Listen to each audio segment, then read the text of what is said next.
Chapter 8. Waiting.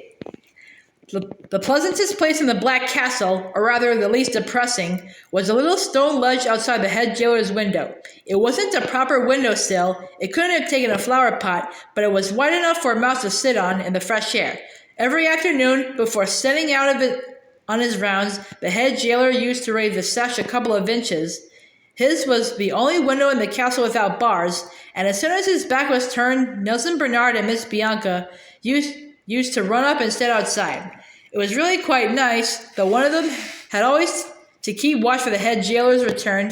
He closed the window again immediately. Like most wicked people, he hated fresh air. This was the only airing his room ever got. So the three mice had to be careful to regain their hole in time. Otherwise, they would have had to make a long, dangerous journey round by a corridor window and back through the sitting room door. Nils and Bernard took turns watching. They took fair turns at everything, while the others looked at the view. In time, it grew very, very familiar. Far below ran the great river, sometimes angry, sometimes smooth. And when it was smooth, huge rafts floated by, so stacked with logs they looked like floating wood piles. In the stern of each was built a sort of hut or shelter made of reeds for the raftmen to sleep in, and if there was a raft woman, a raft wife, aboard, there would be hens in hen coops as well, and most likely washing out. When it was rough, they evidently tied up somewhere along the banks, for that not a craft was to be seen, and when they reappeared, it was in bunches of 6 or 7 at a time. "Where can they all be going?" marveled Miss Bianca. "Why, to the towns, of course," said Nils, "with winter firing. Don't you use firewood in these parts?" "At the embassy, we use central heating," said Miss Bianca. Nils laughed loudly. "And, where do you suppose the heat comes from?" "You forget," said Bernard quickly, "that Miss Bianca has never had to occupy herself with housekeeping. In these parts, as you call them, ladies don't." Miss Bianca threw him a grateful look, but she was very anxious that there should be no bickering. Tempers fray so easily when one is anxious and frustrated. "Nils can't ever get used to my incompetence," said she gently, "but it didn't stop him being very kind to me on shipboard. As a matter of fact, and to their great credit,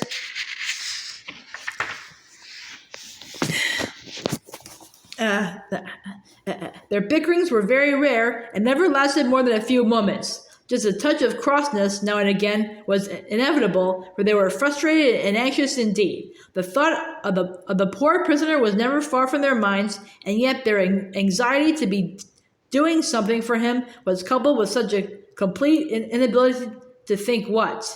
Bernard relieved himself a little by digs at Madame Chairwoman, not of course referring to Miss Bianca.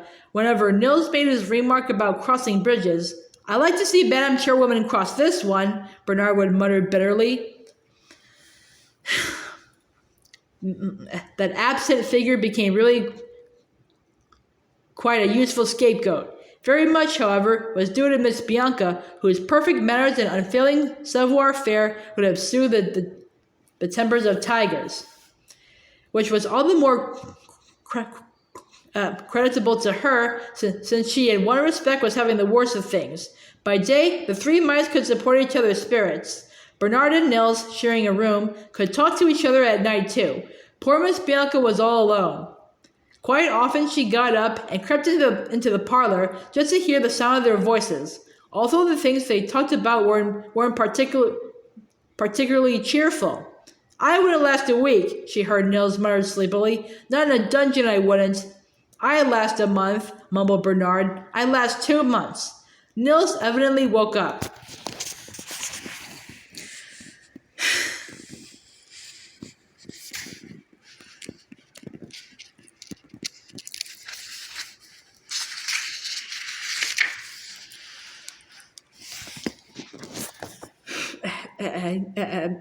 "Bet you wouldn't."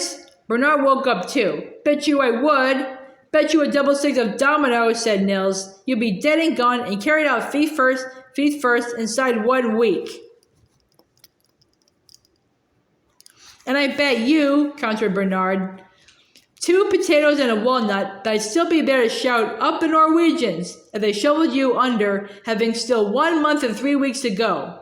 I take you, said Nils. And I take you, said Bernard. There was a slight pause. Who's to hold the stakes? Miss Bianca? Miss Bianca shuddered. But in the morning, neither Nils nor Bernard said a word about it, and with a mixture of relief and irritation, she concluded that they had just been playing a masculine game like golf.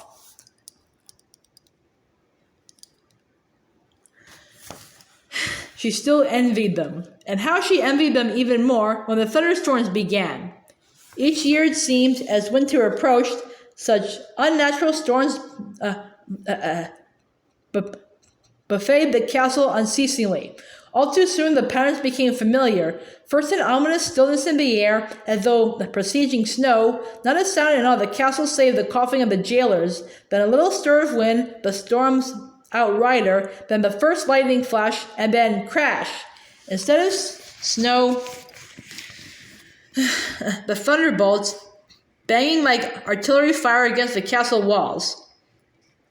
From watchtower to dungeons, the whole place shook, and Miss Bianca, in bed, put her head under her pillow, or else she got up and sat in the parlor, and once at least met Bernard, coming to see if she was all right. Are you all right, Miss Bianca? Asked Bernard anxiously. Miss Bianca pulled herself together. Thunderstorms always have played havoc with my nerves, she apologized. Even under the boy's pillow, they used to set me quaking. Actually, I just came to see that the fire was out. Bernard kicked at the hearth and said yes it was, at least there was no danger from fire. Then I'll go back to bed, said Miss Bianca bravely. She paused a moment, however, and heaved a little sigh. Oh, Bernard, she added wistfully, how long ago it seems that night we first met in my beautiful, safe porcelain pagoda. 2. Indeed it seemed long, and indeed it was long, from full summer until almost midwinter. First there had been Miss Bianca's air trip to Norway, then the long voyage back, then the wagon journey, and now nearly 2 months in the Black Castle. And without achieving anything. That was the hardest to bear of all. If only something would happen, they began to think. Something did. They had been in the Black Castle exactly 2 months and a day when a most terrible event occurred. Bernard was sitting on the ledge alone. Miss Bianca had one of her headaches, and since they never left her by herself, Nils was staying indoors too. It was his turn. Bernard would have been the one gladly, but in any situation of danger, it is always best to keep strictly to rules. Imagine his amazement, therefore, to wake from a light doze and see Nils coolly seated beside him. Don't worry, said Nils easily. Miss Bianca didn't want me, so I thought I'd join you for a breath of air. She can, you know, be just a bit of a nuisance. Bernard was so horrified he nearly fell off the ledge. But suppose Mamalou comes in, he cried. Even if he does, began Nils. At that very moment, Mamalou appeared inside. Bernard dashed toward the window. Too late! In that very moment, an old sash cord irretrievably frayed, and down the window slammed. Looks like we'll have to take the long passage round, said Nils, still unperturbed. And what about Miss Bianca? Shouted Bernard. Alone in there with Mameluke? She's only to keep safe in the hole, said Nils reasonably. Stands to reason, she won't venture out. Bernard caught him by the scruff and shook him till his teeth rattled. You idiots, he shouted. You irresponsible idiots. Not venture out. Don't you know that Miss Bianca isn't afraid of cats? They stared at each other in horror. Come quick, gasped Bernard. We can do nothing here, and I couldn't bear, he sobbed, to watch.